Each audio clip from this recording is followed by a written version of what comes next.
Martin Luther's separation from Rome.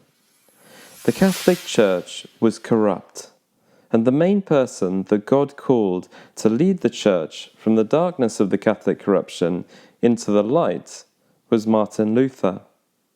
Martin Luther was enthusiastic and he was brave. He knew that the only being who had any real power was God, and that God was on Luther's side. He accepted that only the Bible had the authority to dictate what Christianity means.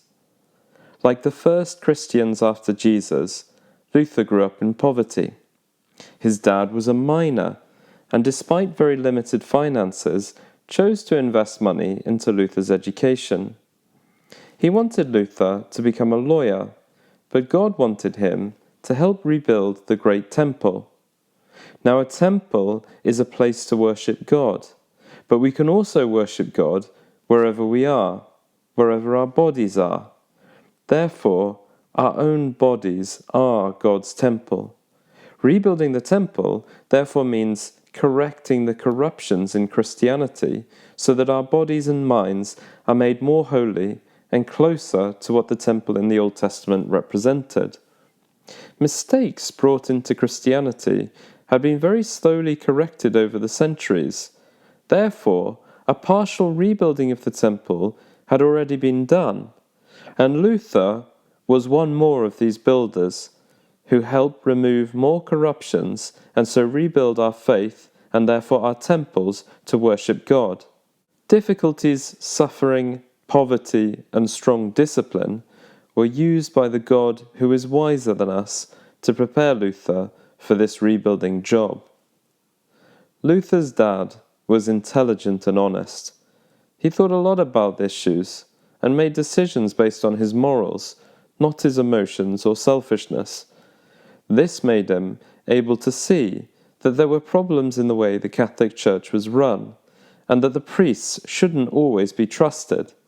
This made him very unhappy when Luther said that he was going to become a priest, and it took him 2 years until he finally accepted that Luther was going to do this. However, his opinions stayed the same. It was very important to Luther's parents that they taught their children about God and Christian morals and behavior.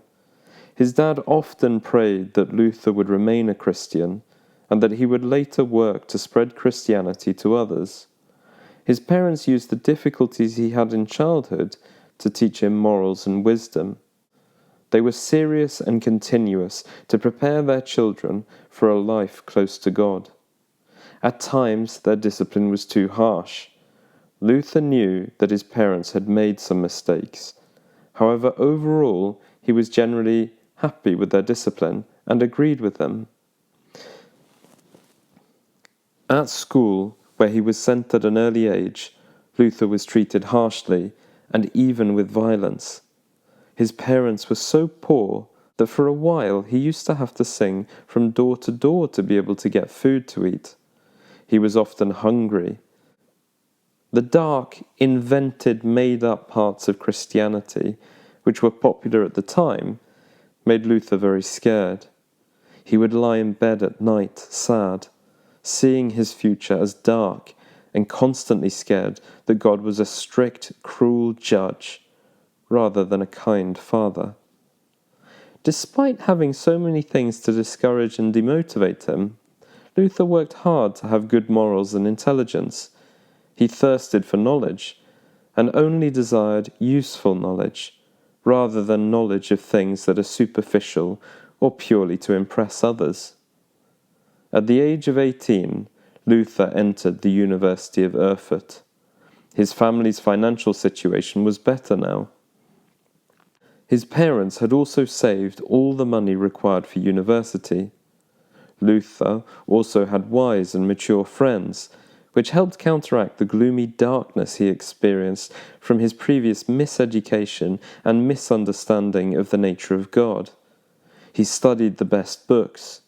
The wisdom he read from these books were like gold to him, and he took the wisdom of the wise and made it his own. Luther had always showed high intelligence, and his studying developed this further. He had a good memory, a strong imagination, powerful reasoning, and untiring motivation to apply knowledge and wisdom into his own life. This soon made him more advanced in his abilities than those around him. The sharpness his mind had become was preparing him for the future battles he would have to face. Luther's understanding that God was all-powerful made him humble and motivated him to continue to learn more about God. Because he knew success could only occur if God was on his side, he began each day asking God to guide and support him. To pray well, he often said, is the better half of study. While one day examining the books in the university library, Luther discovered a Latin Bible. Luther had never seen a Bible before and didn't even know the Bible was so big. He'd heard parts of the Gospel and letters from the New Testament which were read at church services, and he assumed that this was the entire Bible.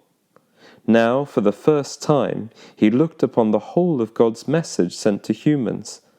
With amazement and respect, he turned the holy pages.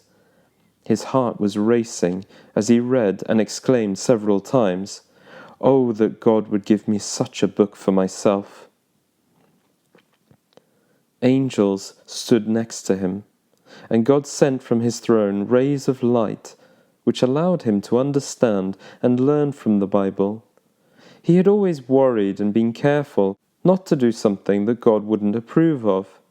But now a strong, deep realization of all the things he had done wrong in his life and his massive need for change to be a better person took hold of him, stronger than ever before. A serious desire to follow God's morals and to be a person God is pleased with led him at last to become a monk at the age of 21 and give up all worldly things. Here he was required to do the worst jobs and to beg from house to house. This was humiliating for him, but he believed this was necessary because of his sins. He spent all his time studying God, often choosing to study instead of sleep. He was frustrated when he ate that he could be using that time to study instead. He found a Bible chained to a wall in the monastery. His favorite thing was to study the Bible. As he felt more and more full of sin, he tried to get forgiveness from God by earning it through his religious behavior. He would fast, have nights praying instead of sleeping, and whip himself to get rid of the evil bits of his personality that made him sin. Sinful behavior, which living as a monk had not removed. He sacrificed everything he could to try and become a better person, a person who God would be pleased with.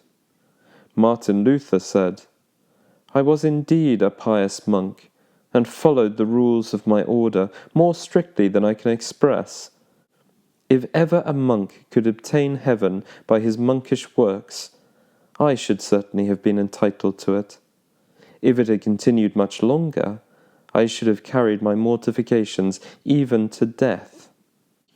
Because of the extreme discipline, he had become weak and faint. Some of the damage he did to his body was permanent. Despite all of this, he didn't feel any sin taken away, or that he had become a more moral and godly person. Eventually, he gave up hope. It was when Luther thought that he had no way to succeed in improving his morality that God gave him a friend to help him.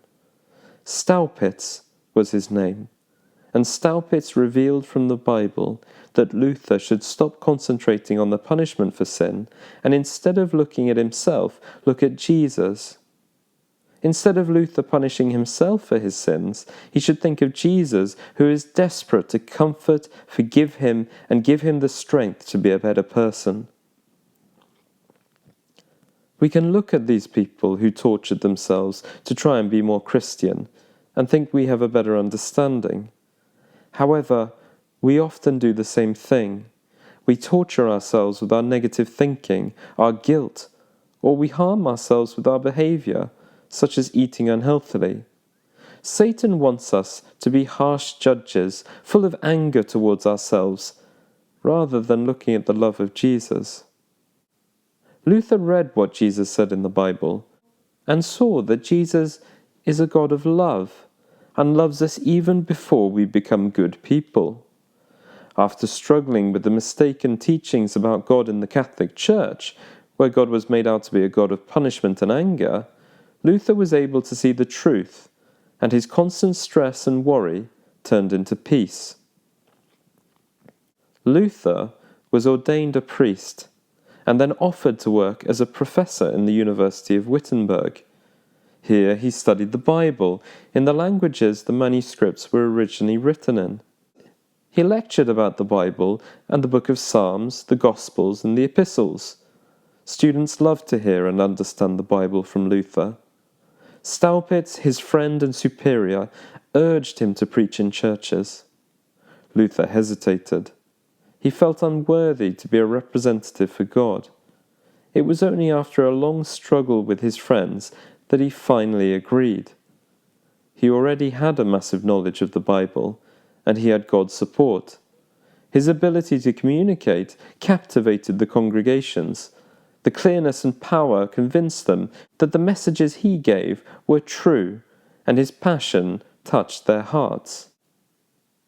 Luther was still a Roman Catholic, and hadn't thought about leaving that denomination. God guided Luther to visit Rome. He walked the route, staying at the monasteries on the way. At a monastery in Italy, he was amazed at the wealth, grandeur, and luxury. The monastery had a lot of money, and the monks lived in amazing apartments, and wore the richest and most costly robes, and ate feasts. He felt uneasy comparing their lives with his life of difficulty, where he often denied himself luxuries. He was confused. At last he saw Rome in the distance. Full of emotion, he lay on the ground and exclaimed, "Holy Rome, I salute thee." He entered the city, visited the churches, listened to the interesting stories from the priests and monks, and did all the Catholic ceremonies required in Rome. Everywhere he saw things that shook and horrified him. He saw that immorality existed in all the types of people who worked for the Catholic Church. He heard dirty jokes from bishops, and they would swear, even when performing Mass. As he socialized with the monks and citizens, he saw they focused on entertainment and fun, including alcohol and sex. He saw everywhere that people showed a lack of respect for God and the things that are holy. He said, "No one can imagine what sins and infamous actions are committed in Rome. They must be seen and heard to be believed. Thus they are in the habit of saying, 'If there is a hell, Rome is built over it. It is an abyss whence issues every kind of sin.'" Pilate's staircase was a staircase in Rome that the Catholic Church claims was the staircase of Pilate's house, which Jesus descended after being judged. It was taught that everyone who goes up Pilate's staircase on their knees would get a person released from purgatory. Luther was climbing these steps when suddenly a voice like thunder seemed to say to him, "The just shall live by faith." He jumped to his feet and quickly left the stairs in horror. The verse never lost its power on him. Hearing these words made him see more clearly than ever before the mistake in trying to be saved by earning it, and showed him the need to constantly trust that Jesus has earned it for us. His eyes were opened and would never be closed again to the Catholic delusions and that the Vatican was not working for God. After his return from Rome, Luther received the degree of Doctor of Divinity from the University of Wittenberg. Now he was able to devote his time more than ever to the Bible that he loved. He promised that for the rest of his life he would carefully study and teach the Bible, and never to teach any of the Pope's unbiblical doctrines. He was no longer just a monk or professor, but the authorized teacher of the Bible.